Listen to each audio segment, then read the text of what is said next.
Ya estamos entonces grabando. Entonces, buenas tardes. Esta es la clase número 2 de la materia Planificación y Evaluación Públicas de la licenciatura en Ciencia Política y estamos trabajando la unidad 1 y en el día de hoy vamos a dividir la clase de la siguiente manera. Primero vamos a hacer, digamos, como una pequeña introducción. Luego vamos a hacer una devolución de lo que ha sido la presentación de los trabajos de los alumnos que están participando en la materia. Luego vamos a trabajar dos grandes temas, digamos. Uno es una presentación que ustedes tienen en la unidad 1. Son dos presentaciones de PowerPoint que forman parte de la unidad 1 del programa. Una se llama ¿Por qué y para qué planificar? Y la otra se llama El decálogo de la planificación. Con esto vamos a hacer una introducción a los textos más digamos, importantes, digamos, de nuestra materia.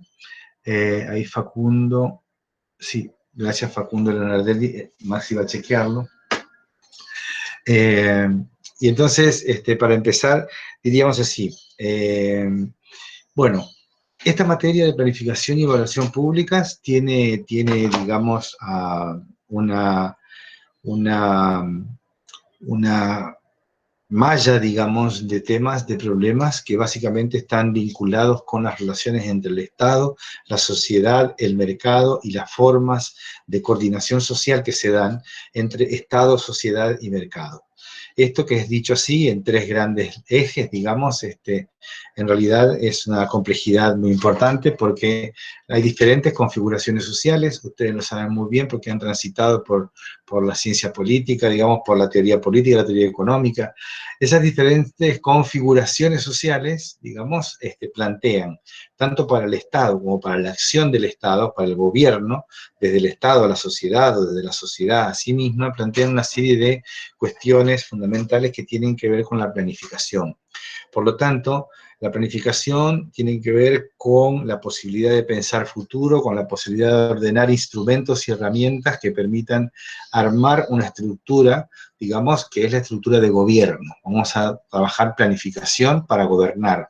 Es decir, nuestra idea de planificación tiene que ver con una idea de planificación para gobernar la sociedad, para gobernar desde el Estado.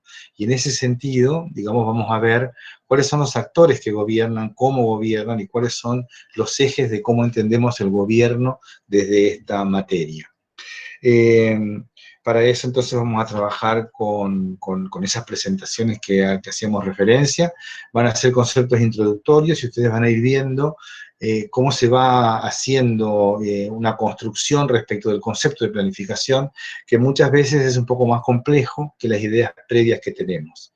En general, la idea de planificación es ordenar, tener objetivos, organizar las cosas, pero cuando pensamos en planificación desde el nivel estatal, que es una planificación desde el nivel macro, o la planificación desde el nivel provincial o municipal, o la planificación desde las organizaciones sociales, o de un programa social, o de un ministerio, estamos hablando de una complejidad importante, tanto de recursos, como de herramientas, como de instrumentos, para relacionar qué es lo que tenemos para hacer, qué es lo que queremos hacer, y qué es lo que realmente vamos a poder hacer.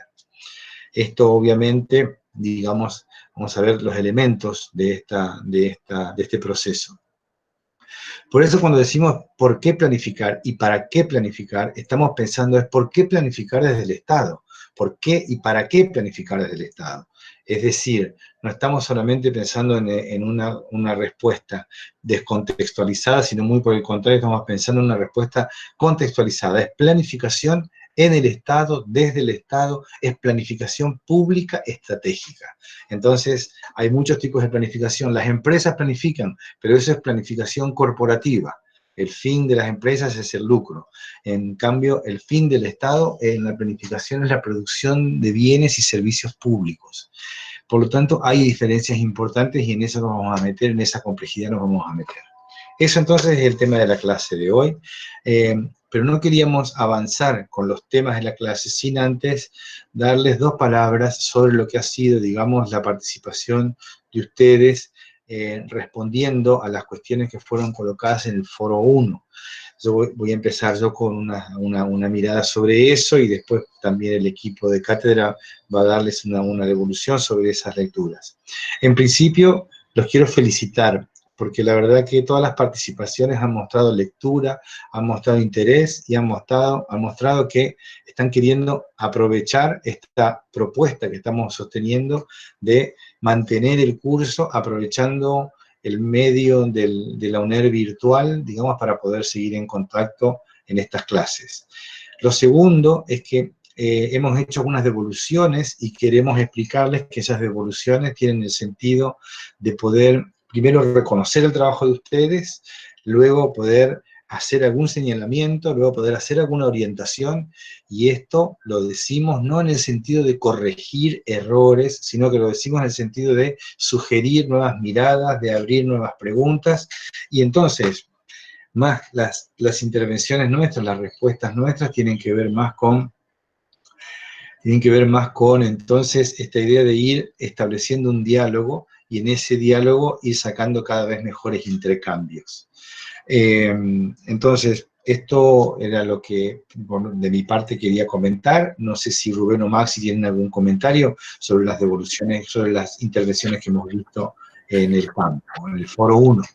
Decir, primero buenas tardes a todos y a todas, y respecto del foro, bueno, también obviamente también felicitarlos y alentar a que encontremos esa dinámica de participación en el foro, y desde el punto de vista de lo que leyendo claramente, se vio que hubo lectura, que hubo al menos una lectura preliminar, pero de a poco queremos ir encontrando el tono en donde ustedes también puedan colocar, además de lo que piensa el autor, ¿qué piensan ustedes? Es decir, que allí puedan colocar preguntas, cuestiones que puedan recuperar vinculadas a la política pública, a otros tránsitos por otras materias, ¿no? En donde aparezca la voz de ustedes, que ya están en un proceso avanzado de la formación académica, y que interpelen a los autores, ¿verdad? Es decir, no solamente que sea la participación en el foro, de alguna manera una reproducción de lo que dice el autor, sino que le vayan encontrando el punto también a incorporar reflexiones, preguntas al autor, o también dudas que pueden aparecer como para compartir, ¿verdad? No queremos simplemente, para ser breve en esto, decirles que las dudas o las consultas que aparezcan respecto de la lectura de los textos valen para sus pares, para sus compañeros y compañeras. Es decir, no son para canalizar por afuera y decir no entendí esto o no me queda claro aquello, sino que justamente en esa discusión con los autores y en la interpretación que uno hace de los textos, donde también, mira, no entendí este concepto de Juan Martín, no entiendo qué dice Bustelo con este modelo de planificación, o no entiendo en qué contexto o época lo piensa, ¿verdad? Entonces, digo, son dudas o consultas que a su vez las reflexiones que ustedes puedan incorporar valen, ¿no?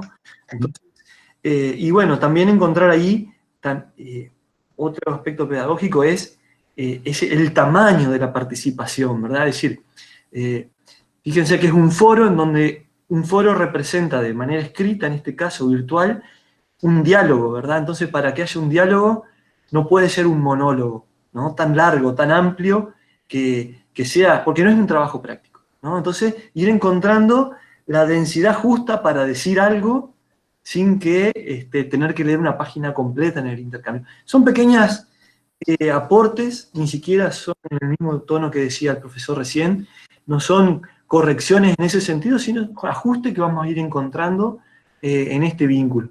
Y nosotros también nos hemos comprometido como equipo y lo renovamos, el intentar hacer un seguimiento, colocar respuestas, colocar apreciaciones nuestras también. Así que, Maxi. Sí, en ese sentido, reiterar la valoración positiva que hacemos de la participación que hubo en el foro. Como verán, estamos tratando de ser muy metódicos en cuanto al seguimiento que estamos haciendo allí de todos sus aportes y comentarios, y también estamos tratando de ceñirnos bastante a las consignas y a los requerimientos que le hemos dado, no por una cuestión de de mero capricho, sino porque entendemos que tiene un fin didáctico y pedagógico, y también implica para todos ustedes poner en juego competencias y capacidades que tienen que ver con la capacidad de expresión, el manejo de la expresión escrita, el adecuado uso del vocabulario y cierta capacidad de elaborar y presentar ideas en un formato sintético, dinámico, de fácil lectura. Entonces, entendiendo que estamos en este proceso todavía de adaptación en el medio virtual, que para todos implica un desafío permanente de poner en juego nuevas capacidades o de poner en juego capacidades que quizás no es tan habitual, estamos tratando, digamos, de generar las condiciones para que les pueda servir de la mejor manera. Es importante que puedan saber que los foros, como vieron en el de la semana pasada, los vamos habilitando semana a semana luego de la clase para poder compartir las consignas allí, y que además en la homepage principal del aula virtual hemos puesto a disposición un foro de consultas generales, preguntas y dudas sobre la materia que va a estar abierto de forma permanente a disposición para recepción y respuesta de dudas, preguntas y consultas en general que puedan tener a lo largo del curso. Insistiendo con esta idea que les mencionábamos recién, donde las preguntas que puedan tener, sea en relación con la bibliografía, en relación con el cursado, o en relación con algún otro componente o contenido de la clase o de las presentaciones, se pueden compartir allí. Pretendemos que sea de esa forma y no a través de medios alternativos, porque nos parece que la dinámica del intercambio se le aporta mucho valor, y que quizás la pregunta que alguien tenga puede ser la misma consulta que un compañero o una compañera quiera compartir, y de esa forma nos facilita también la gestión de la información y de la didáctica. Así que bueno, que tengan en cuenta entonces ese foro de novedades y consultas generales que hemos puesto a disposición y que va a estar de forma permanente activo para que puedan intercambiar por ese medio. Gracias, Maxi. Ahí Facundo Leonardelli está haciendo una pregunta en el foro. Te pido que la mires. Yo le respondí a Matías. Está bueno cómo nos vamos comunicando. Gente, estamos también nosotros aprendiendo. Quédense tranquilos, vamos a ir mejorando de a poco. Así que está bueno. Por supuesto que aquí, digamos, es un camino que vamos aprendiendo al andar. Esto, ni nosotros habíamos armado este curso inicialmente para que sea virtual, ni ustedes estaban pensando que esta cursada iba a ser virtual. Estamos aquí porque hay un contexto de pandemia, y estamos entonces, algunos con más experiencia, otros con menos experiencia, pero estamos todos aprendiendo, así que nos tenemos paciencia, nos tenemos respeto en el proceso de cada uno, así que esto es muy importante tenerlo en cuenta, y como siempre la idea es ir viendo cómo vamos mejorando de a poco, y por supuesto, para que ustedes tengan el mejor servicio educativo y que puedan, digamos, estar a tono con esto. Entonces, seguimos con nuestra clase. Hicimos una introducción, hicimos la devolución de los trabajos que ustedes han presentado en el foro 1 de la clase 1, y ahora yo voy a desarrollar, tratando de ser, digamos, muy concreto y lo más claro posible, la pregunta ¿por qué y para qué planificar? Digamos, y entonces ahí, fíjense que ustedes tienen en el campo, tienen ahí una presentación, ¿sí? Yo voy a intentar subir esa presentación si abro una ventana para intentar abrir. Ustedes tienen una presentación en la unidad 1. Voy a compartir ahora esa presentación. Aquí está. Ustedes, ok. Ahí está la presentación, la página inicial de la presentación. Les puedo, como yo ahora dejo de verlos, dejo de ver la pantalla, les pido si hay un ok por parte de ustedes para, si están compartiendo aquí esta pantalla junto conmigo. Se ve perfecto, todo correcto. Muy bien, muchas gracias, muy amables. Entonces ahí vuelvo. Entonces, necesitamos planificar. ¿Por qué planificar y para qué planificar? Ahí tenemos, fíjense en la presentación misma, ya tenemos los textos de referencia que nosotros... modo presentación, Mario. Ah, ok, perfecto. Ahí va.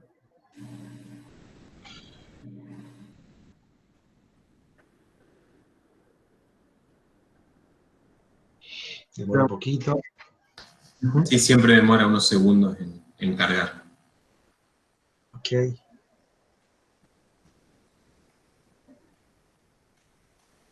¿Está ahí? Ahí estamos. No, todavía no. Ahora sí. Ay. Ahora sí, yo Microsoft lo puedo me dice que no sé si... no responde.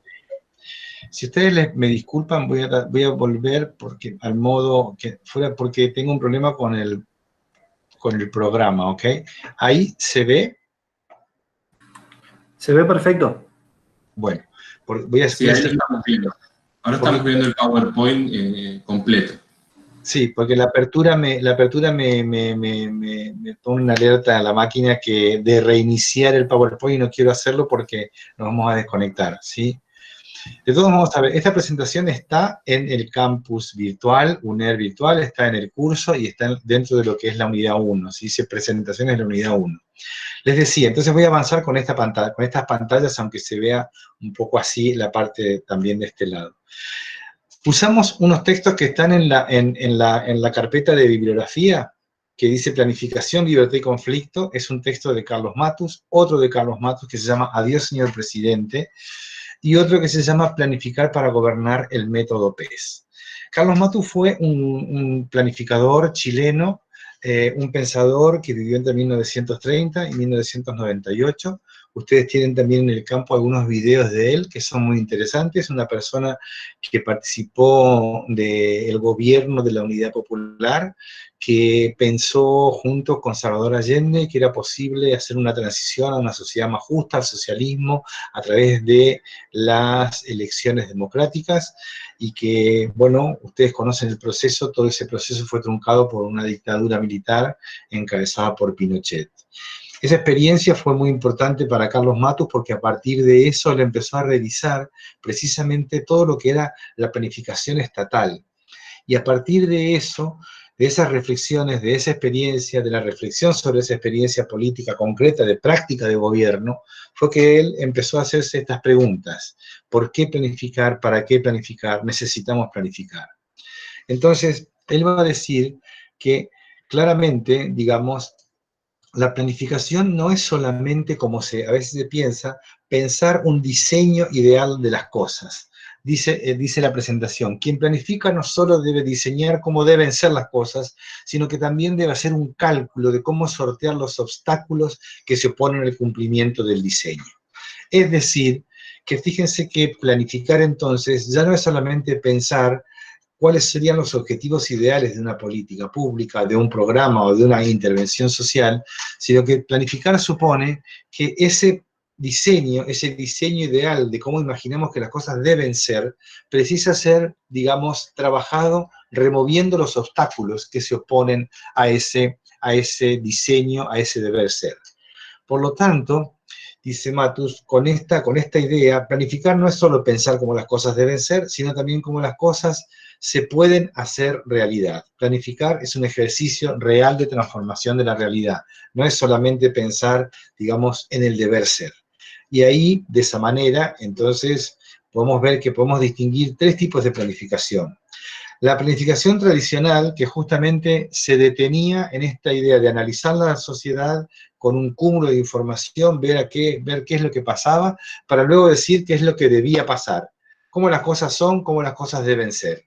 Matus va a decir que la planificación estratégica pública va a decir cómo las cosas son, cómo las cosas deben ser, pero después cómo hacemos para que este deber ser se haga realidad concreta, palpable, desde la acción de gobierno. Y finalmente se distingue también la planificación estratégica corporativa, que es la que se dirige principalmente a lograr el lucro de las empresas.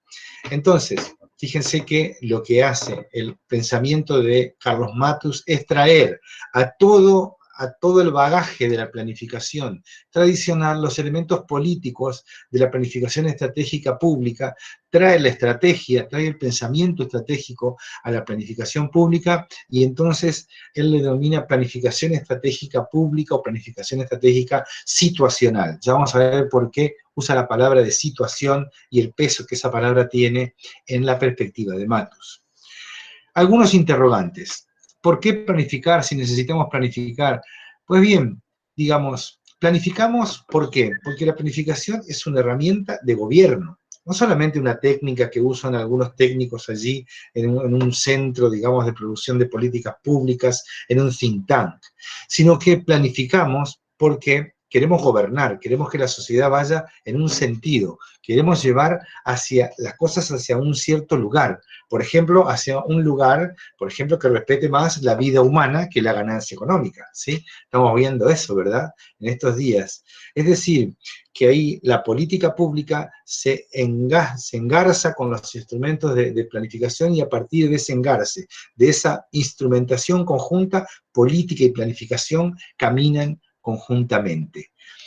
¿Para qué existe? ¿Cómo se formaliza? Bueno, siempre en la política hay una idea de una sociedad mejor, ¿verdad? Entonces, esta idea de esa sociedad mejor es que básicamente, digamos, hay que ver cómo esa realidad mejor, esa propuesta política se puede llevar adelante. Para eso es que existen instrumentos como herramientas eficaces de gobierno. La planificación es eso, ¿sí?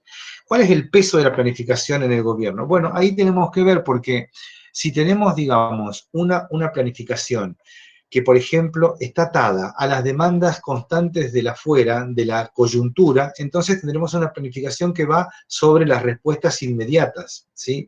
Si tenemos una planificación que va al mediano y al largo plazo, entonces podremos ordenar las respuestas inmediatas para que estas respuestas sean una acumulación para las respuestas de mediano y largo plazo. En estos días se está hablando mucho precisamente de eso que es los horizontes temporales, ¿verdad? Fíjense, en la actualidad, el horizonte de tiempo, digamos, tenemos varios horizontes de tiempo, porque un horizonte de tiempo estaría vinculado a la salida de la cuarentena. Es decir, ¿qué es lo que hacemos cuando se levante la cuarentena? ¿Cómo se va a levantar la cuarentena? ¿Cuánto sabemos de lo que está pasando para ver si debemos o no debemos levantar la cuarentena? Eso tiene que ver. Luego de levantar la cuarentena, ¿qué va a pasar con la economía? ¿Qué va a pasar con la política? ¿Qué va a pasar con la sociedad? ¿Qué va a pasar con las políticas públicas? ¿Qué va a pasar con la seguridad? ¿Qué requerimientos van a venir desde por ejemplo, los sectores sociales que están trabajando en la economía, digamos, informal? Todo esto que se está planteando hoy está colocando problemas del corto, mediano y largo plazo. Esto exige entonces no solamente tener pura intuición o mera intuición o pura experiencia, aunque eso siempre es un valor importante y siempre sirve, sino también tener métodos sistemáticos, es decir, métodos que estén basados en el conocimiento y en la producción de conocimiento y la toma de decisiones políticas conjuntamente con el conocimiento científico, con el conocimiento sistemático, es que permite hacer una articulación en la planificación que es una articulación virtuosa.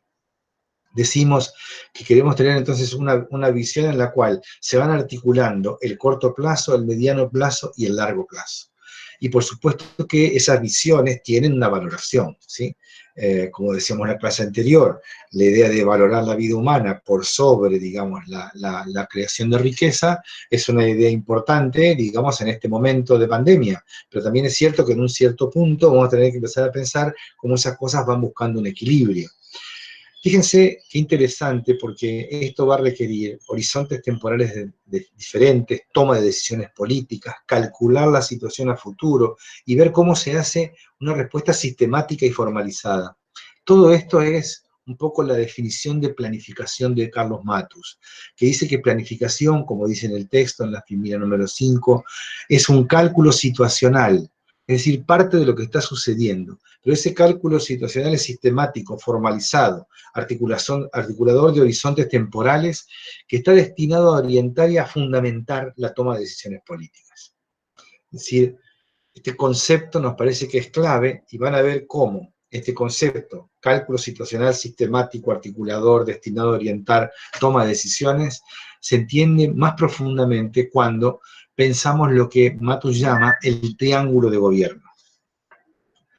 El triángulo de gobierno es precisamente una explicación que Matus organiza sobre esta idea de gobierno.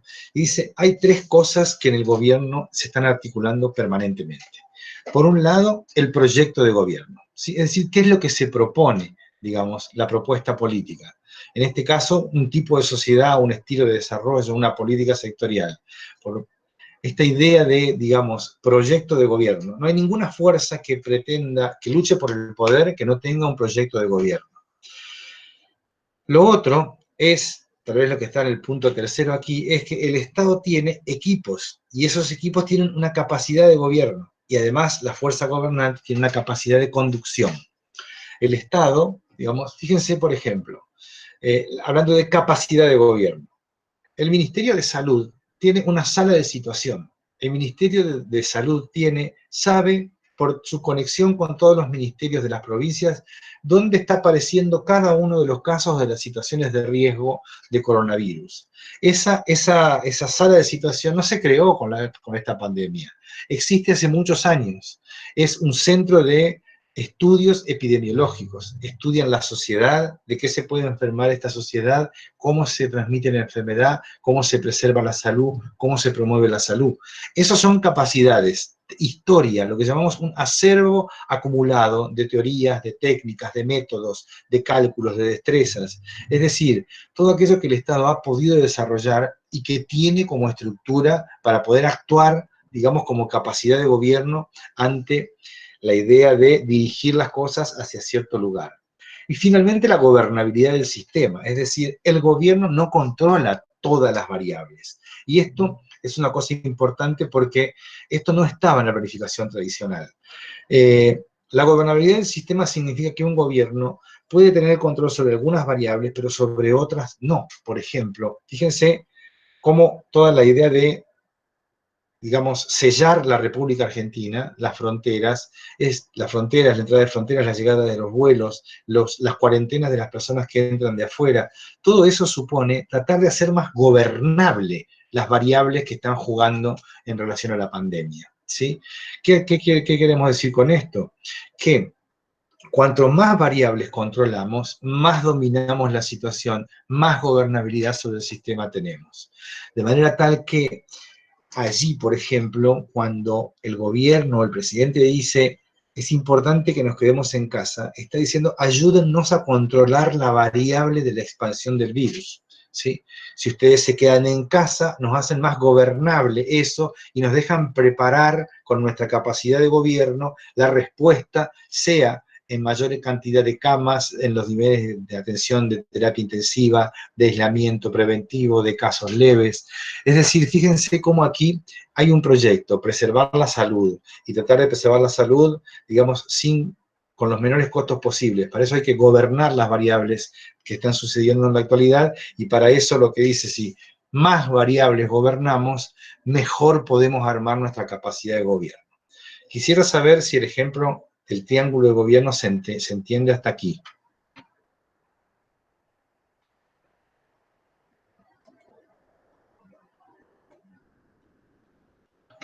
¿Está claro? Acá, perfecto, veo. Ok, veo las respuestas en el... Excelente, entonces. Buenísimo, seguimos.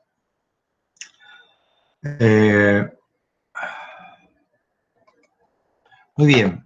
Entonces, recapitulando un poco, ¿para qué sirve o por qué planificar? Bueno, básicamente planificamos porque queremos crear un futuro, ¿sí? Y no queremos que las cosas vengan así sueltas o ser arrastrados por las cosas o por los hechos. Planificamos porque sabemos que hay muchos juegos, digamos, que el medio, digamos, no es un medio, digamos así, digamos, pasivo o estático, sino al contrario, es un medio que está allí. Aquí hay fuerzas sociales que quieren seguir acumulando, hay fuerzas sociales que no quieren parar la economía, hay una dirección, es más importante la economía que la salud, en fin, todo eso es un medio resistente. Si no tenemos planificación, esa puja, esos conflictos entre oponentes terminan arrastrándonos. Y planificamos porque también eso construye, digamos, un nosotros en el gobierno.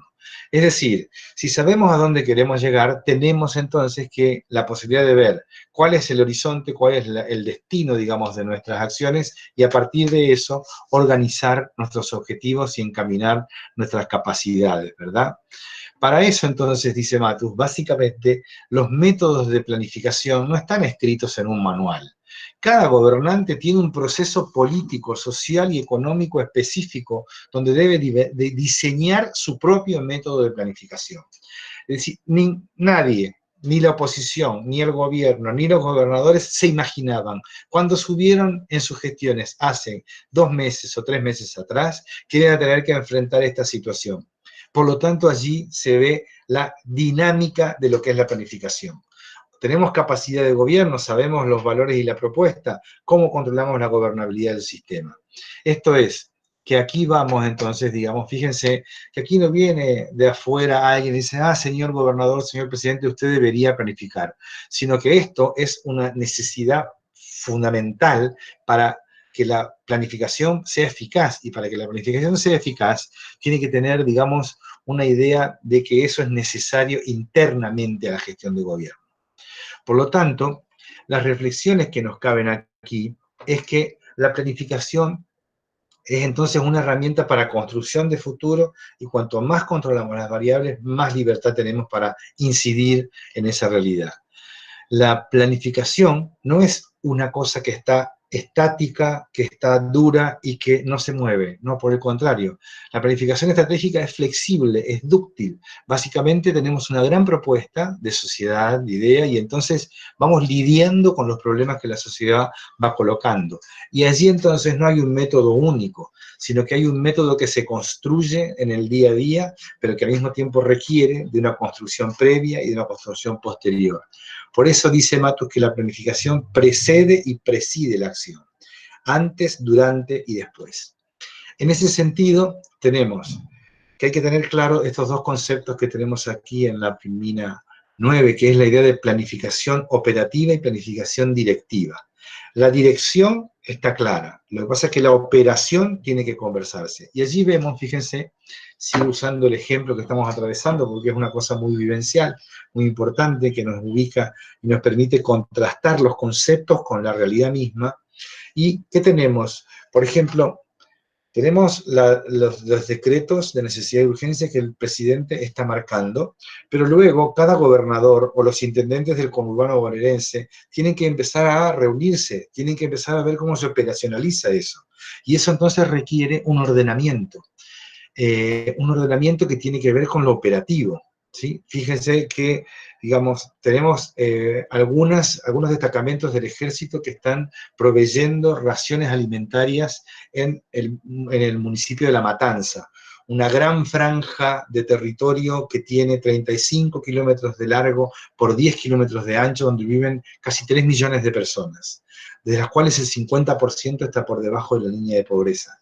Fíjense la monumental planificación operativa que hay que desarrollar para poder dar respuesta en el periodo de la cuarentena a las necesidades de esta población. Claro, y también hay planificación operativa en Paraná, también hay planificación operativa en Santa Fe. Los ministerios de cada provincia están en coordinación con el Ministerio Nacional, están viendo cómo esta directiva nacional se va operacionalizando en cada uno de los espacios. Y claramente ahí aparece, digamos, tanto las fortalezas como las debilidades de cada una de las jurisdicciones. Entonces, fíjense que también aquí, digamos, podemos decir que esas diferencias de jurisdicciones nos dicen que no es posible pensar un método único de planificación, sino que justamente en Tucumán las cosas se están haciendo de una manera, digamos, y se van haciendo de las maneras en que las técnicas de programación lo van permitiendo, y la idea es justamente que al enfrentar la adversidad también se va planificando y se va enfrentando la adversidad en la medida en que se hace coordinación operativa. Y traigo las funciones, fíjense, de la planificación que vimos en la clase 1. Dijimos que una cosa era la prospectiva para pensar futuro, pero una función fundamental de la planificación es concertación y coordinación. El gobierno ya está diciéndoles a través de un decreto a las empresas, no se pueden despedir trabajadores por 60 días. Y eso es, no pueden echar a personas del trabajo hoy porque estamos en cuarentena, porque estamos en esta situación. De aquí a 60 días nos sentamos y concertamos, nos ponemos de acuerdo en un plan, ¿sí? Y por supuesto que eso es una lucha de intereses, pero eso es la planificación. sentarse en una mesa a concertar para responder a la lucha de intereses. Y coordinación, y que valgan los intereses públicos, digamos, y del interés general. La planificación operativa tiene mucho que ver con la coordinación operativa. Por eso decíamos, el ejército, los ministerios, los intendentes, las provincias, hay un gran ejercicio de coordinación y lo estamos viendo casi día a día en la televisión. ¿Dónde aparece, en épocas más normales, digamos o no en épocas dónde aparece la resistencia a planificar? Porque si la planificación trae todos estos resultados, ¿en dónde empieza la resistencia? Básicamente, dice Matus, porque hay procedimientos que se hacen rutinarios, y que si esos procedimientos rutinarios arman redes de micropoderes.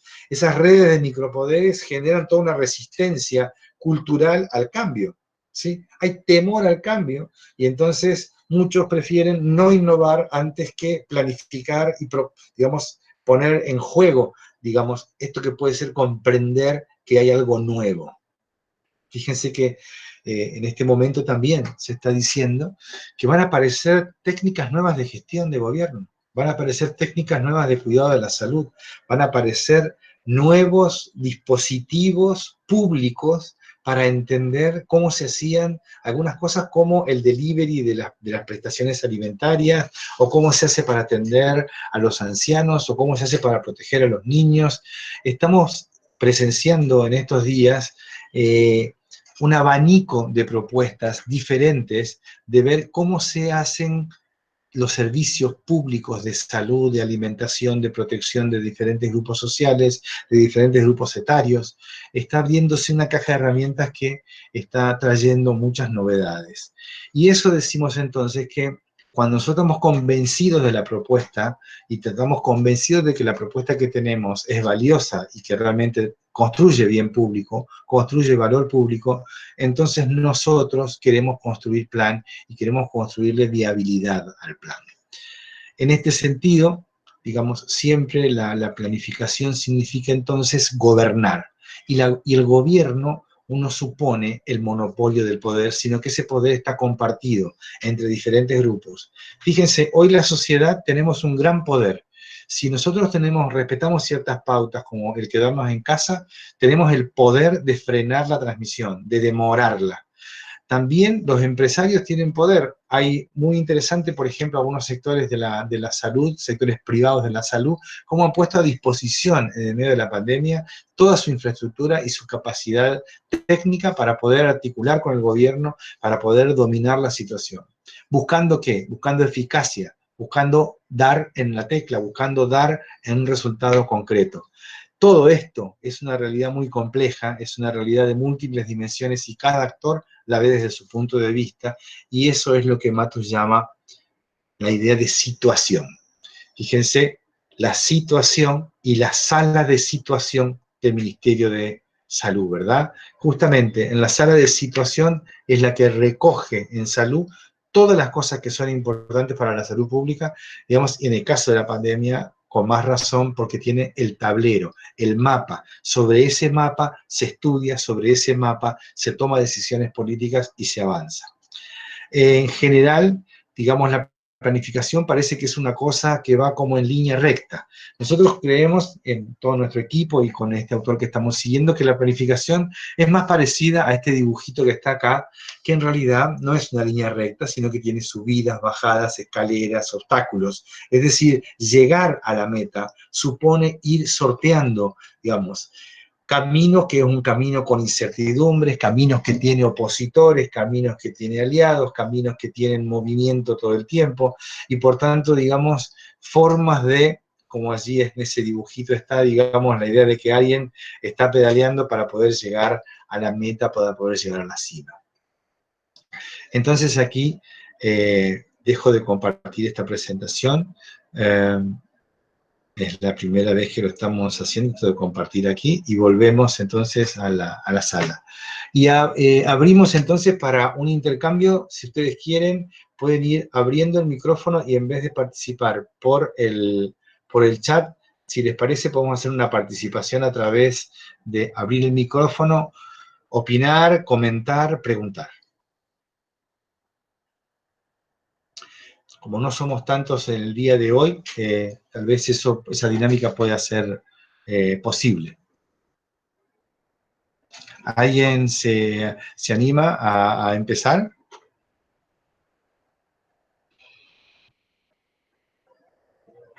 Lo que les parezca, estamos abiertos.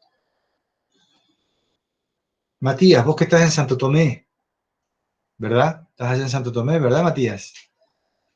¿Cómo está por allá el tema de la respuesta a la pandemia? ¿Está Matías o se nos fue? Hola, ¿se escucha? Sí, Matías, claro. Sí, por acá estamos. Bueno, nada, aquí la verdad que escuchaba detenidamente lo que decías y bueno, pensaba justamente en esto, de cómo en mi provincia se planificó o se planifica o se Sí. intenta planificar, mejor dicho, un esquema de contención ante la problemática que vaya de la mano con lo que propone el gobierno nacional dentro de la coyuntura que presenta mi provincia. Digo, una provincia complicada de lo numérico como la gran mayoría, Claro. y con escasas herramientas como para afrontar la situación. Fundamentalmente, una escasa situación que presenta el sistema de salud de mi provincia. Pero así todo, digo, lo comparaba, reciente estaba por preguntarme yo en el chat, Sí. lo comparaba con el caso brasilero, que es la duda que se me generaba. ¿Cómo se puede planificar o cómo las provincias pueden planificar por sí solas en contraposición a lo que pueda llegar a planificar un gobierno nacional como el de Brasil? Muy interesante la pregunta, Mati. Muchas gracias. Muchas gracias. Ahora la comentamos. Buenísimo. Muchas gracias. Hola, ¿se me escucha? Sí. Ah, ¿Cómo ahí va? va. ¿Cómo estás? Yo también tenía más o menos la misma duda que Sí. preguntó Matías, que es más o menos si la planificación va muy de la mano de la ideología, y si es así, ¿qué clase, hay alguna categorización para estos tipos de ideologías que tal vez representan ciertas planificaciones, como es en Brasil o en Estados Unidos, donde tal vez se toman decisiones más acercadas a un tipo de ideología, en donde tal vez Argentina destaca por otro lado? Buena pregunta, la verdad, buenísimo ahí, Facu. La verdad es que, bueno, aprovecho las dos cuestiones porque fíjense lo que es la importancia de la planificación en los países que son federales, ¿verdad? Donde hay un gobierno central y gobiernos estaduales, como en el caso de Brasil, o provinciales, que son autónomos. Por supuesto que aquí, fíjense, acá nosotros tenemos el Consejo Federal de Salud, ¿no? Se llama así, COFESA, digamos así. Rocío salió. Bueno, se le ha caído internet a Rocío, pero vuelve. A ver si ahora puede volver. Decíamos, hay claramente, digamos, por supuesto que la planificación no es una línea única, sino que es una línea compleja de articulación de diferentes niveles de gobierno. En este caso, nacional, provincial y municipal, ¿sí?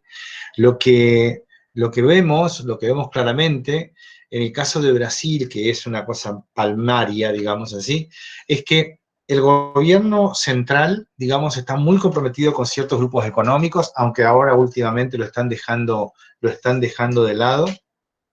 Pero básicamente Bolsonaro planteó, esto es una enfermedad controlable, no hay que parar, no hay que frenar la actividad económica, tenemos que seguir con nuestras metas económicas, no podemos frenarnos, por lo tanto no hay cuarentena, no hay parada de la economía. Empezó el movimiento con los que son los prefeitos, es decir, los intendentes.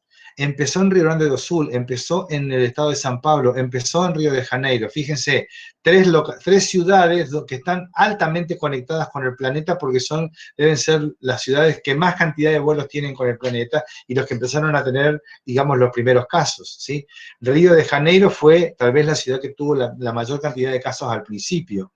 De manera tal que entonces los intendentes y los gobernadores no esperaron al gobierno provincial, hicieron uso de su autonomía y decretaron cuarentenas. Y la misma sociedad, digamos, brasilera, fue tomando medidas de protección sin esperar que el gobierno de Bolsonaro, digamos, tomar una decisión sobre la cuarentena.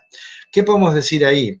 Que justamente la planificación puede venir del Estado Nacional, pero también puede venir de abajo hacia arriba. Recuerden ustedes la idea de planificación como movilización social, ¿sí? Es decir, allí hay, digamos, una idea de que las fuerzas sociales, las fuerzas municipales, los territorios están en contra de la política del nivel nacional y entonces arman exactamente, Bustelo, Matías, exactamente. Y entonces ahí fíjense cómo esa idea de, si bien no es emancipatoria, es para enfrentar la crisis, digamos, hay una planificación que viene de los territorios hacia arriba. Justamente está poniendo en duda, digamos, la capacidad de gobierno y la gobernabilidad del sistema que tiene Bolsonaro en la actualidad. Por eso se teme que haya una intervención, digamos, un golpe de Estado o un autogolpe, que son algunas de las hipótesis que se están manejando en ese contexto. Por cierto que hay una alianza entre varios gobernadores de los estados más grandes del Brasil que están planificando en conjunto.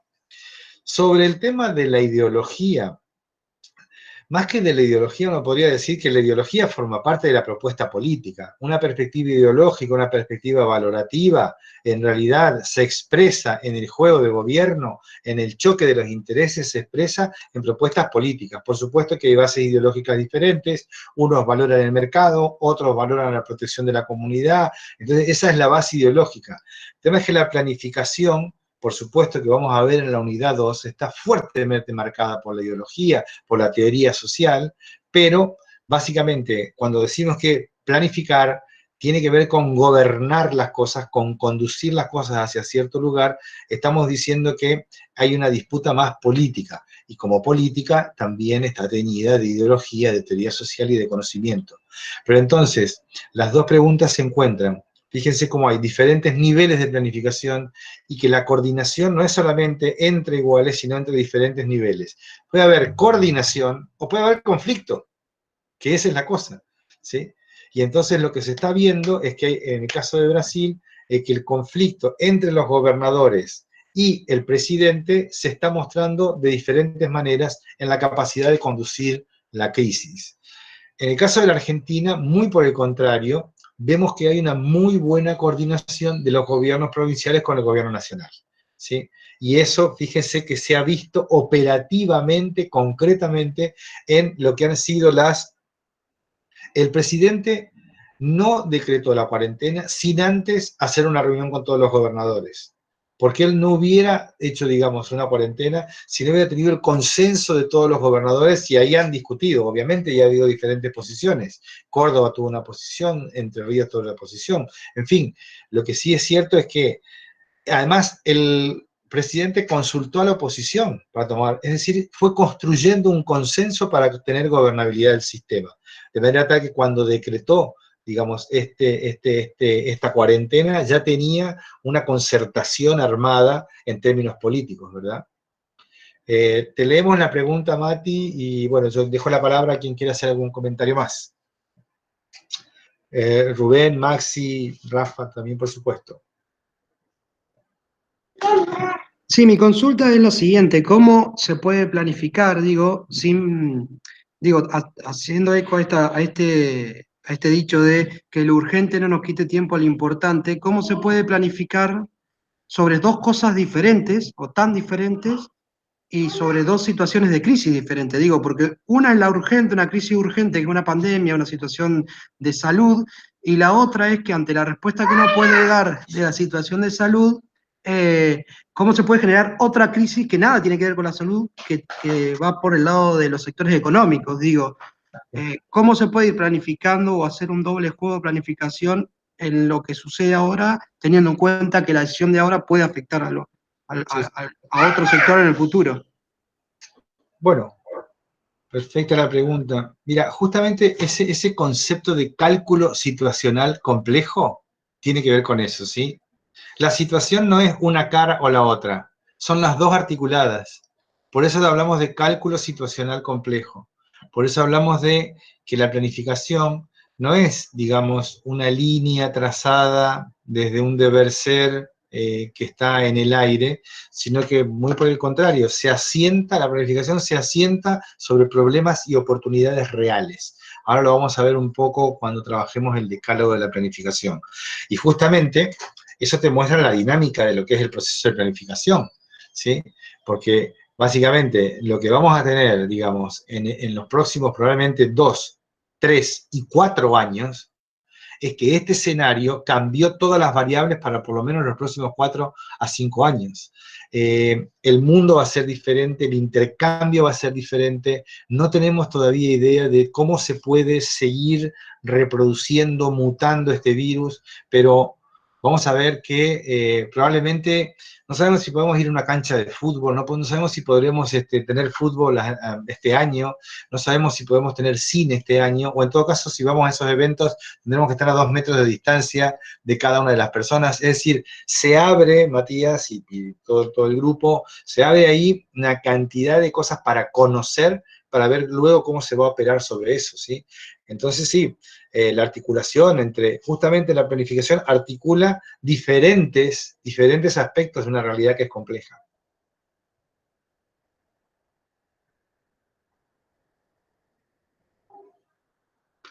Muy bien, entonces, si ya no tenemos otras preguntas, otros comentarios, me parece que podemos pasar a la parte siguiente de esta clase, que la titulamos, digamos, bueno, Matus usaba, digamos, una idea que era describir en 10 puntos, describir de la manera más descriptiva y explicativa posible en 10 puntos, cuál era su propuesta sobre la planificación estratégica situacional. A nosotros nos parece que es un buen recurso pedagógico y entonces pensamos que el equipo podía presentar esta idea del decálogo de la planificación en esta clase para que ustedes la puedan ir trabajando en esta segunda parte del curso de la unidad 1. Bien, son básicamente, tomando este decálogo, está en el texto de Planificación y Libertad de Conflicto que figura en la bibliografía de cátedra, y es un decálogo, es una forma, digamos, didáctica, pedagógica, que Matus encuentra para recuperar 10 afirmaciones. ¿Se escucha bien? Sí, bien. A ver. Sale bien, ¿verdad? Entonces, son 10 afirmaciones, digamos, 10 premisas, 10 consideraciones que el autor plantea concretamente y que nos van dando en cierta manera, podemos decir, la pauta por dónde pasan las ideas centrales, la hipótesis de trabajo respecto de la planificación estratégica situacional. Entonces, con Maxi vamos a compartir ahora, intentar compartir la pantalla con un PowerPoint para poder presentar este decálogo de la planificación, como él mismo lo denomina. Un segundito. Ustedes me dirán cuando esté. Ahí está cargando la presentación en este momento. Y está ahí. Planificación, acción, ciencia política. Están viendo eso, ¿verdad? Sí, se ve bien, Rubén. Perfecto. Perfecto. La planificación. Son 10, por lo tanto vamos a ir haciendo algunos comentarios con Maxi sobre cada una. Tal como decíamos, antes de iniciar, hay una fundamentación que está en el texto, y recién lo mencionó Mario. Carlos Matus dice, gobernar en situaciones de poder compartido. Eso es importante porque forma parte también de la base en la cual se asienta este decálogo. O sea, partimos de considerar que la planificación estratégica situacional reconoce que no detenta todo el poder, que otros tienen parte de ese poder y que obviamente es compartido. Por lo tanto, allí se pueden desprender distintas, a su vez, afirmaciones, ¿verdad? Entre esas, que los otros que planifican, primero, que los otros también planifican. Y además pueden planificar en algún otro sentido que no sea el mismo que yo decido, o el que yo deseo. Por lo tanto, ese otro, que es un sujeto que planifica, nosotros les decimos el actor que planifica, o los actores que planifican, también lo hacen en relación a sus propios intereses y deseos, ¿verdad? Entonces, dicho eso, podemos decir que en el decálogo, la primera afirmación o consideración que propone Matus es planifica quien gobierna.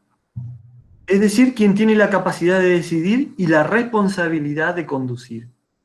Quien tiene la capacidad de decidir significa que no es quien gobierna en el gobierno, como siempre dice Mario, con G mayúscula, el gobierno del gobierno político, el gobierno del Estado, en cualquiera de sus niveles, sino también el gobierno con G minúscula, dice Mario siempre en las clases, y lo escribe en el pizarrón con, entre comillas, la G minúscula, más que nada haciendo énfasis en que todos tenemos algún ámbito y cierta capacidad de decisión sobre algún aspecto o dimensión de la vida. Puede ser en la vida estrictamente personal y particular, pero también lo puede ser en el gobierno de una institución barrial, de un comedor, de un club, de una ONG, puede ser de una institución educativa, ¿verdad? Entonces, en ese sentido, mirando desde esa perspectiva el concepto de gobierno, es decir, donde yo puedo tomar decisiones y tengo capacidad de decidir y conducir. Y nos dice Matus, básicamente, que tenemos que lidiar con ciertas restricciones, porque los recursos son escasos, porque no contamos con todo el poder, y eso implica que realizamos un cálculo situacional. ¿Bien? Es decir, un cálculo entre los medios con los que contamos y los fines. Cálculo situacional es básicamente esa definición de planificación que dio Mario y tiene que ver con un cálculo entre los medios, los recursos y los fines, es decir, los objetivos que queremos lograr. Entonces, solamente puede planificar aquel quien tiene capacidad de decidir. ¿Maxi?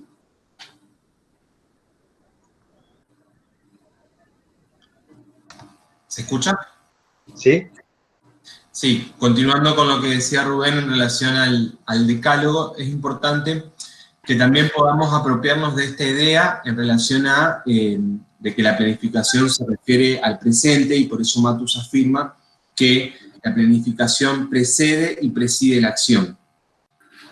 La acción de la planificación y la construcción colectiva de un proceso de planeamiento, de planificación, no implica pura y exclusivamente pensar sobre el futuro u operar en función de escenarios posibles en términos de construcción de futuro.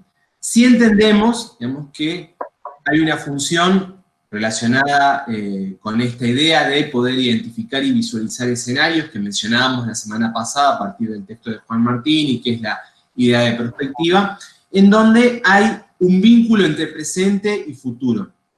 Pero en el caso de esta idea, donde nos referimos a la planificación vinculada fuertemente al presente, tiene que ver con reconocer estas situaciones de poder compartido, en donde no únicamente el actor que planifica tiene la capacidad de incidir sobre el medio social, sino que nos encontramos frente a unas múltiples posibilidades de incidencia a partir justamente de esas situaciones de poder compartido que Matus reconoce y postula. También esta idea de planificación vinculada con el presente, vinculada con el hoy, tiene que ver con algo que Matus va a decir desde el primer momento de su planteo conceptual y político, que tiene que ver con pensar la planificación como una herramienta para ganar grados crecientes de libertad. La planificación pensada como una actividad humana en la cual vamos a defender y postular nuestra libertad, nuestras libertades, para tratar de evitar ser arrastrados por los hechos o por las fuerzas de los hechos. Básicamente, por eso centralizamos en este punto del decálogo la idea de presente en la máxima referencia de la planificación, que un poco lo operativiza en esta concepción de preceder y presidir la acción. Agrego a eso que dice Maxi, que exploramos futuros que orientan la acción. Si hubiéramos hecho esta dinámica en clase, le hubiéramos preguntado con qué noción de tiempo hubieran referenciado la idea de planificación entre pasado, presente y futuro, y en las clases sale que la relación es directa con el futuro. Pero fíjense que acá la afirmación dice que la planificación se refiere al presente. Es decir, exploramos el futuro con la idea de crear futuro, de orientar hacia el futuro, pero ese futuro actúa en realidad para poder tomar decisiones en el presente. En este sentido, por eso dice, precede la acción y la preside, ¿no? Hay una relación temporal, como se indicó al principio, bien lo explicó Mario, entre historia, presente y futuro. Pasado, presente y futuro. Esa relación es permanente y se concretiza en el presente. Paso. El tercer punto del decálogo dice: la planificación exige un cálculo situacional complejo. Y en esto hay un concepto que el autor, que Carlos Matus en este caso provoca, que es volver a instalar ese concepto de situación que nombró Mario, que dijo que es una representación de una realidad compleja de múltiples dimensiones. Y el autor, para ir al nudo, ir al hueso, lo pone en una oposición al concepto de diagnóstico, que a veces se usa más que nada en salud, pero a veces lo traemos desde las ciencias sociales, hablamos del concepto de diagnóstico, ¿no? Entonces, el diagnóstico identificado con la idea de una foto, de una imagen que no muestra la dinámica de la realidad, sino que solamente es un corte temporal, versus este concepto de situación que le permite incorporar la complejidad que la misma situación y superar la idea de sectores. Es decir, Matus, en todos sus textos ustedes van a ver que hay distintas referencias en donde él intenta llevar adelante una crítica a esa planificación tradicional que trabajaba por sectores, la economía, la salud, la educación, ¿no?, entre otros, para poder mirar cómo estos planos en una situación se conjugaban e intervenían de forma simultánea. Entonces, en este sentido va esa afirmación. Y que la planificación se refiere a oportunidades y problemas reales, nos invita a pensar también cómo incorporamos el concepto de problemas. Ahí dice la diapositiva, dice que un conjunto de operaciones enfrentarán un conjunto de problemas para aprovechar oportunidades. Nosotros vamos a entender, y lo adelanto, seguramente lo vamos a trabajar con mayor profundidad en otras clases, pero el concepto de problema que utilizamos en las clases tiene que ver con esa brecha entre una situación actual y una situación deseada. Entonces, incorporar este concepto al concepto de planificación, al de oportunidades, y trabajar con problemas reales, nos permite también dimensionar el concepto de planificación. La planificación no solo busca conocer y transformar la realidad. Esa es la finalidad última de toda esta herramienta, ¿verdad? De este marco teórico que estamos tratando de compartir con ustedes. Es decir, no solamente conocer cabalmente, sino que se conoce con una finalidad que es la de transformar la realidad. ¿Maxi? Es importante agregar a eso que está diciendo Rubén, de que esta idea de que la planificación se refiere a oportunidades y problemas reales, tiene que ver con alejarnos de la idea médica, clásica y tradicional propia de las ciencias naturales del diagnóstico, en donde la realidad es una sola, la podemos entender de una forma concreta y en virtud de eso vamos a generar una descripción que permanece inmutable a lo largo del tiempo. A veces en las clases, cuando presentamos el decálogo y tratamos de anteponer la noción o el concepto de problema al de diagnóstico, lo que hacemos es algún tipo de juego en el pizarrón o dentro de la clase para mostrar un objeto determinado, a veces un objeto real, otras veces es una fotografía, e intentar de que pueda haber una descripción conversada en base a eso. Porque nada más alejado del concepto de problemas que Matus nos va a presentar y nos va a proponer en esta idea de que el problema es un emergente complejo de la realidad y del medio social, donde entendemos que un problema se construye y no aparece dado. Esta idea de construir el problema tiene que ver fundamentalmente con reconocerlo como un conjunto de operaciones que va a buscar reconocer ese problema, que es un emergente del medio de la realidad social. Ahora, no es una realidad dada, no es una realidad única, ni tampoco es una realidad que podamos definir, quizás dividiéndola por sectores, que es lo que muchas veces tendemos a hacer. Esta idea de pensar problemas sociales, problemas políticos, problemas ambientales, problemas culturales, ¿no? Esta idea de la realidad como un todo complejo en donde el problema va a emerger justamente como una brecha, como decía Rubén, entre lo deseado y lo real, y en función de eso vamos a intentar adjudicar una explicación. Esa explicación, y ahí es donde está el desafío de la construcción del problema, que Matus nos va a decir, no debe darse solamente a partir de la mirada individual, sea uno individuo o sea uno grupo, sino que debe darse reconociendo las situaciones de poder compartido y que hay otros actores que están jugando en el medio social. Mientras nosotros hoy podríamos estar, por ejemplo, planificando cómo vamos a llevar adelante el cuatrimestre en el marco de esta situación de pandemia, hay otras personas, otros actores, otros grupos sociales que también están planeando. Hay quienes están planeando en relación con la próxima semana, porque no pueden salir a trabajar y necesitan garantizar su sustento diario, y podrá haber reuniones de ministros o secretarios de salud que están pensando con un horizonte de a 6 meses para tratar de resolver la cuestión sanitaria en el mediano plazo. De eso se trata esta idea de pensar la planificación en relación a oportunidades y problemas reales. Problemas en donde es fundamental la mirada del otro o de nosotros como parte de esa realidad que pretendemos explicar para transformar. Y en esa explicación, fíjense que en la diapositiva dice, el último punto, ¿no? La realidad es explicada de diferentes posiciones y puntos de vista. La explicación del otro es parte de la realidad que debo explicar y integra la situación. Es decir, ese punto es clave en el planeamiento estratégico y en la concepción del otro respecto de cómo se integra en el análisis de situación o en la apreciación situacional, digamos, ¿no? La mirada del otro, la explicación que el otro le da a los hechos, ¿verdad? Es decir, estamos compartiendo, digamos, elementos centrales de esta mirada de planificación.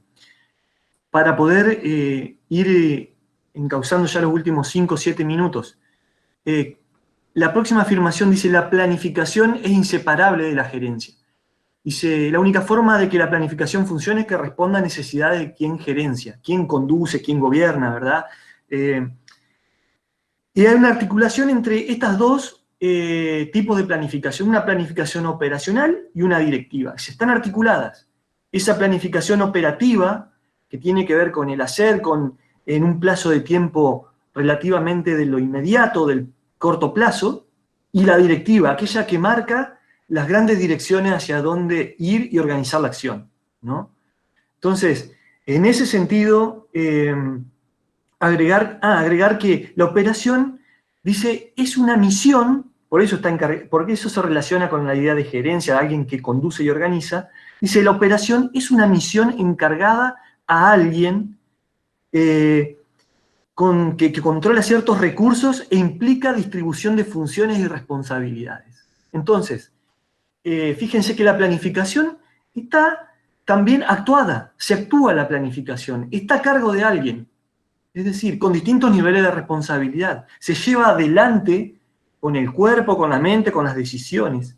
Fíjense cómo juega la dimensión del tiempo, la dimensión del hacer, la del pensar antes de actuar, ¿no? Entonces, cuando decimos gerencia, estamos diciendo conducción, digamos, ¿no? Para despejar cualquier cuestión vinculada por ahí a conceptos más neoliberales, sino simplemente estamos hablando de conducción, de gobernar. Fíjense que decíamos al inicio en la primera afirmación, ¿no?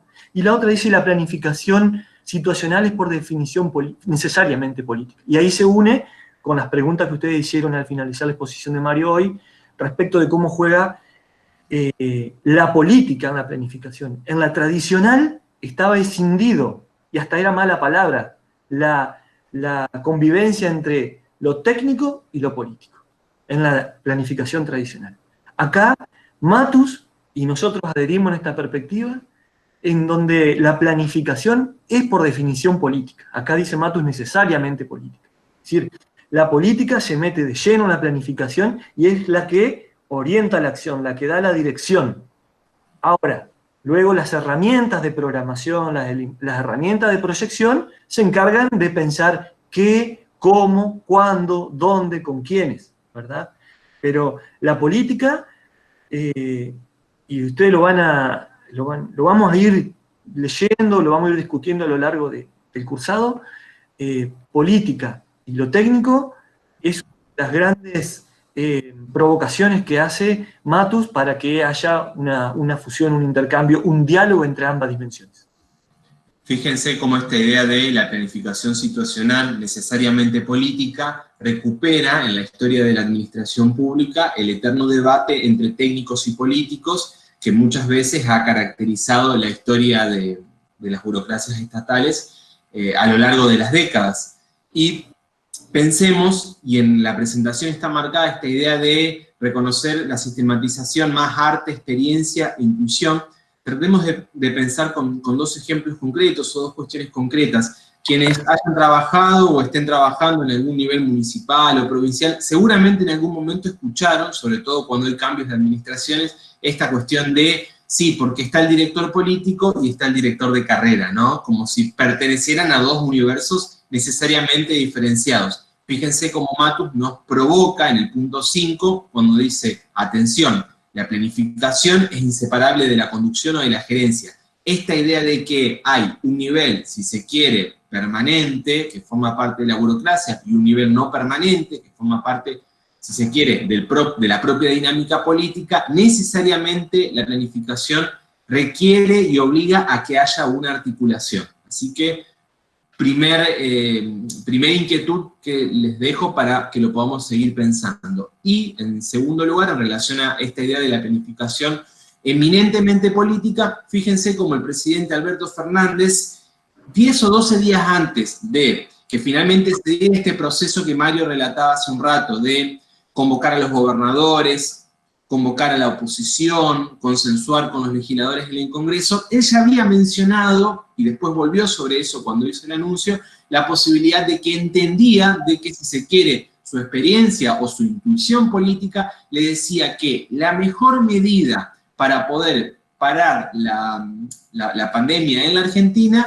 tenía que ver con, bueno, 10 días permanezcamos todos en nuestras casas y después vemos cómo seguimos adelante. Fíjense que eso que él lo dejó traslucir en una entrevista como una idea que ya tenía encima, la fue sometiendo primero a las conversaciones de la propia dinámica política, pero también, digamos, al asesoramiento del comité de expertos que había conformado para tal fin, quienes le dieron las herramientas, si se quiere, técnicas y científicas para validar esa decisión que finalmente tomó. Mario, ¿vos querías decir algo? Me pareció no. ¿No se te escucha? No, perfecto, no, creo que nada, está perfecto. Solamente, tal vez, esa idea de gerencia que me parece muy bueno, también podemos usar la idea de gestión pública, ¿verdad? O sea, la planificación está inseparada de la gestión pública, es inseparable. Usted no puede gestionar en lo público si no planifica. Y por supuesto, una idea que está dando vueltas, que la quiero decir, porque a veces también en nuestras experiencias de clase, la idea de poder compartido. Es poder dividido, es poder que se enfrenta, es uno que quiere ir para un lado y poder que quiere ir para el otro, es decir, el interés de Bolsonaro y los intereses de los gobernadores, es decir, el interés del mercado, el interés del gobierno. Sí, la idea de poder compartido es que uno no tiene el monopolio del poder, ¿sí? Es un poder que está compartido, no porque uno lo quiera compartir, sino que está compartido porque está tirado para dos lados diferentes, ¿verdad? Era una cosa, porque si no queda como una idea de poder compartido como una cosa muy bonita que comparten el poder, no. El poder compartido quiere decir que el poder está dividido, que unos quieren ir para un lado y otros quieren ir para el otro. Por eso mismo la planificación es política, es lucha política. Ese era solamente el comentario.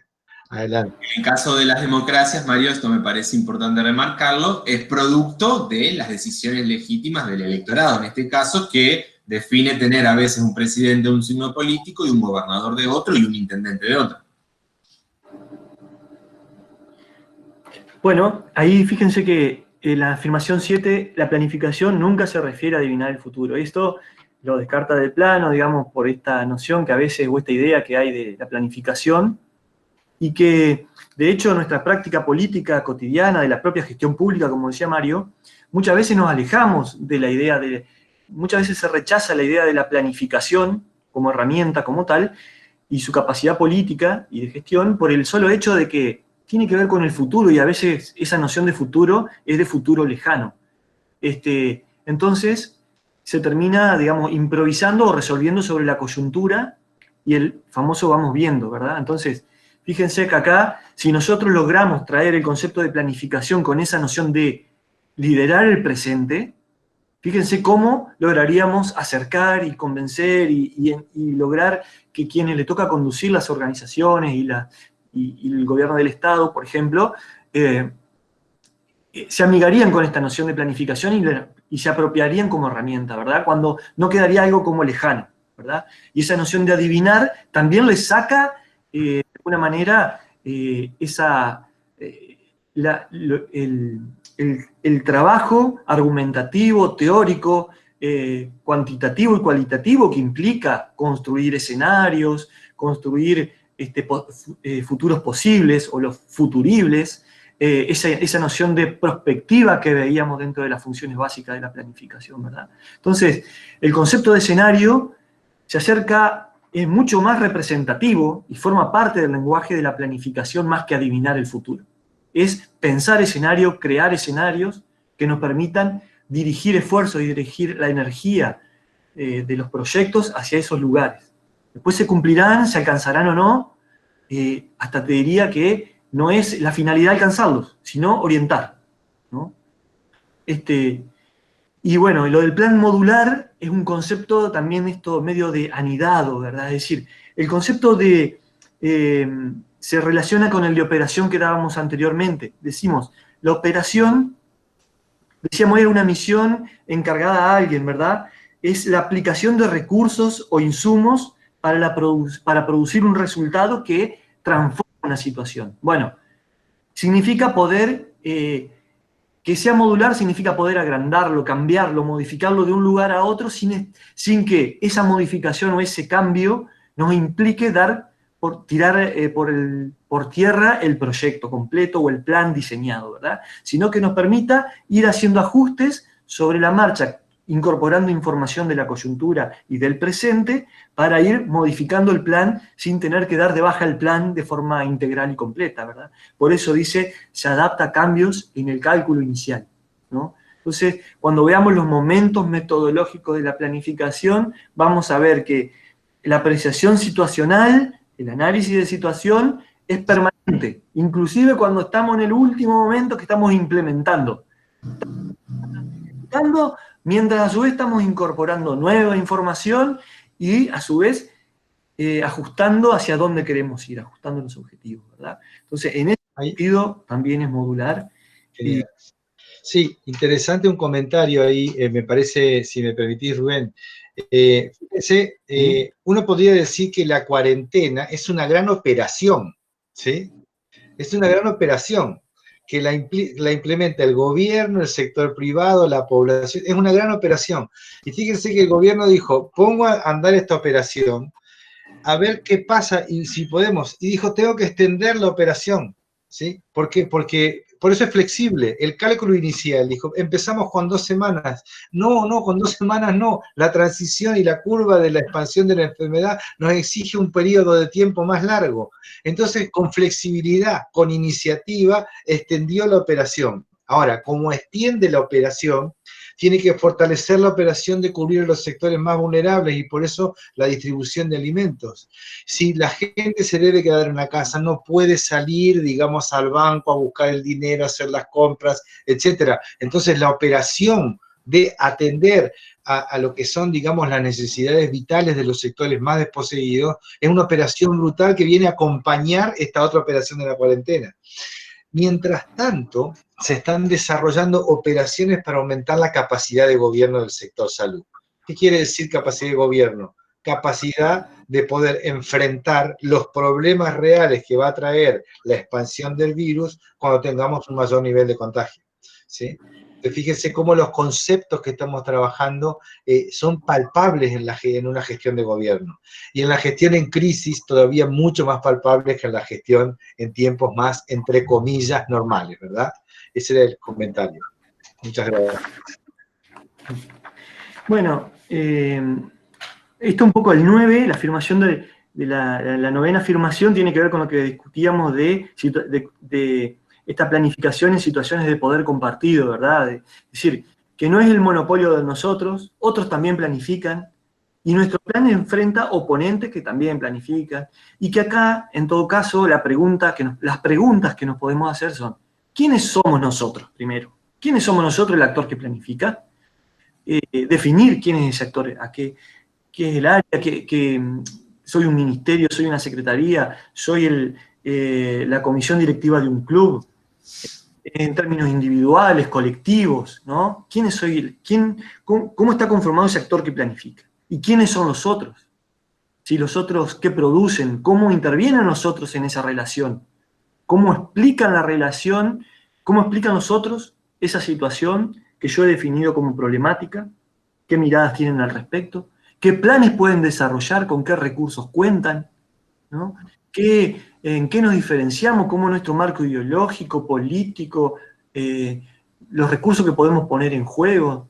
¿No? Ese forma parte del análisis de situación que es importante que hagamos. Y que obviamente en la 10 la planificación nos manda sobre el tiempo. Fíjense cómo permanentemente la noción, el concepto de tiempo está muy relacionado al concepto de planificación, y ahí, digamos, distintas miradas temporales, ¿no? Por un lado tenemos la planificación sobre la coyuntura, a la anual operativa, una de mediano a largo plazo que puede ir entre 2 y 5 años, una planificación de largo plazo o una mirada de tipo prospectiva que a veces se hace a 10 años o más. Entonces, eso en términos de, en todo caso, cómo se pueden expresar distintos formatos de planificación desde la mirada del tiempo, pero también cómo juega esta dimensión e interviene permanentemente, o sea, este ajuste que mencionaba Mario respecto de los plazos de la cuarentena en tiempo real, modificando, extendiendo, incorporando nueva información para la toma de decisiones, la dimensión del tiempo, y fíjense la historia, cómo jugó, porque cómo en muchas decisiones se nota que se miró la experiencia de otras pandemias anteriores, que se miró cómo sucedieron, cómo se expandieron, cómo se movieron en el mundo, en un marco que tal vez no era tan globalizado como el actual.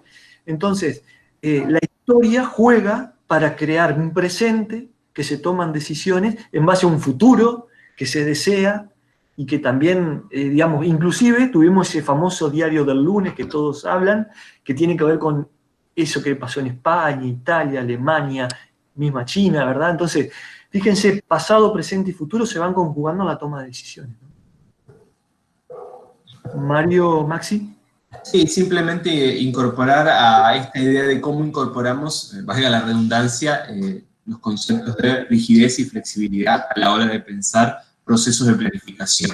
Así como decimos que la planificación no es monopolio de nosotros, sino que nuestro plan y nuestros procesos de planeamiento siempre van a enfrentar oponentes que también planifican, pueden encontrar aliados que colaboren con nosotros en llevar adelante nuestros objetivos de planeamiento.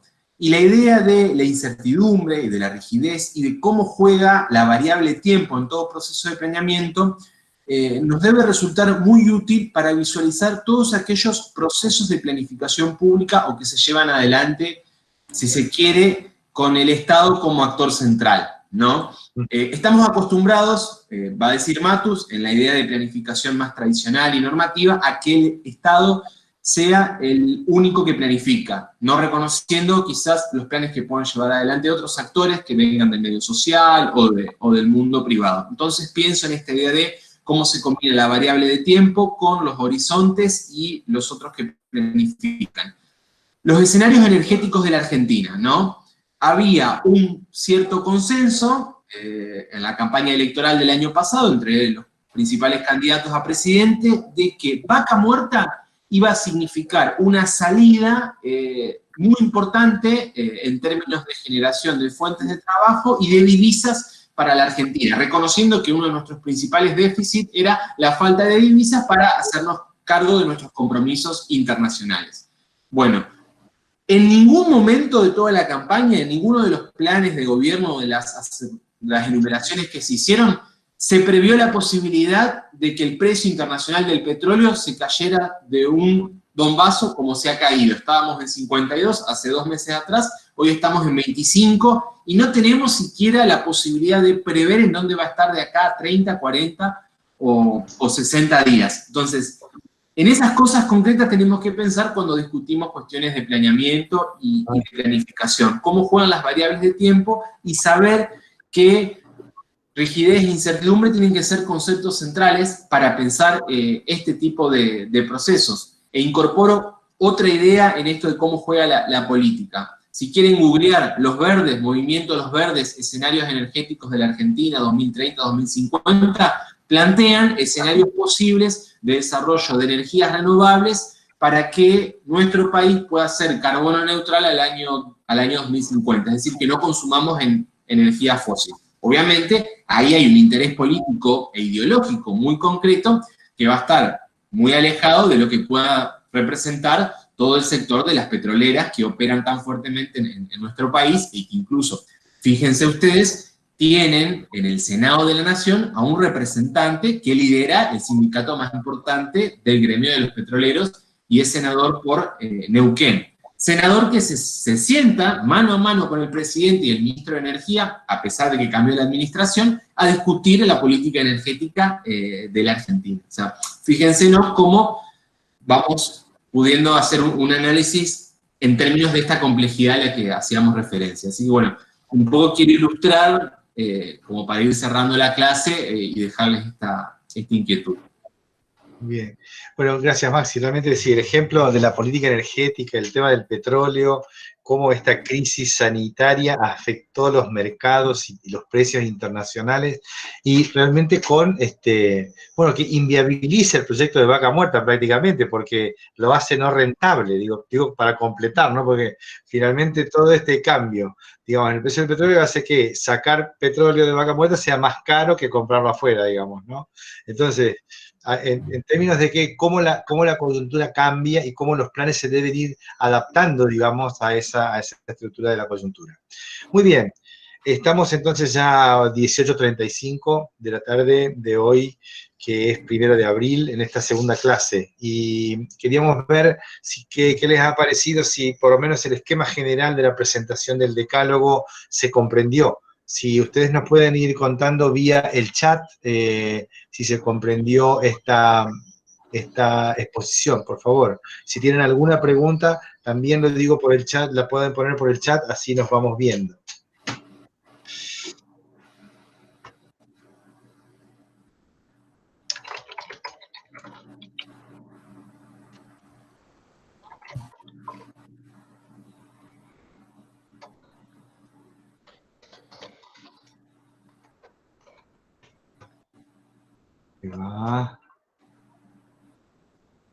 Bueno, Matías dice que está claro, ok, está bien. Recuerden que gracias Francisco, ok, perfecto, Juan también. Bueno, nos alegra que vayamos ahí entendiéndonos. Realmente, bueno, le agradezco mucho también al equipo la excelente exposición sobre el decálogo. Siempre nos entusiasmamos, como ustedes pueden darse cuenta. Nos gusta este tema, nos gusta esta materia y nos podríamos quedar charlando más tiempo, pero bueno, está bueno que hagamos un corte por aquí. Si tenemos entonces la posibilidad de recordar nuevamente, por favor, vean las pautas para trabajar en el campus. Vamos a seguir respondiendo lentamente a las intervenciones de ustedes. Como dijo Maxi, hay un foro de consultas, dudas, preguntas, etcétera, que está al inicio, que es para todo lo que sea organizacional, todo lo que sea temático se pregunta en el foro. Sí, recordar eso, porque entonces ahí nos encontramos con las preguntas y respuestas. Y por supuesto que a partir de mañana va a estar abierto el foro 2 de la unidad 1, que está dentro de esta misma unidad, que va desde el día de mañana hasta el martes que viene, ¿sí? Hasta el lunes, martes que viene, más bien hasta el lunes a la tarde. Si ustedes les pedimos que participen, digamos, jueves, viernes, sábado, domingo, lunes a la tarde, podríamos ya estar como viendo ahí para nosotros tener entonces también una idea general de la participación de ustedes en el foro. Han visto cómo hemos ido colocando... Sí, vamos a cortar la grabación, por supuesto. Entonces, nada, colocando un poco las consignas en el campus, ¿de acuerdo? Dicho esto, nos despedimos y nos estaríamos viendo nuevamente el horario de clase el miércoles de la semana que viene. Por mi parte, hasta pronto. Si el equipo se despide, también estamos ahí. Nos estamos viendo. Muchísimas gracias. Buenas semanas. Gracias. Buenas tardes. Muchas gracias, buenas tardes, un gusto a todos que nos están saludando por el chat, muchísimas gracias, un gusto, vamos a detener la grabación.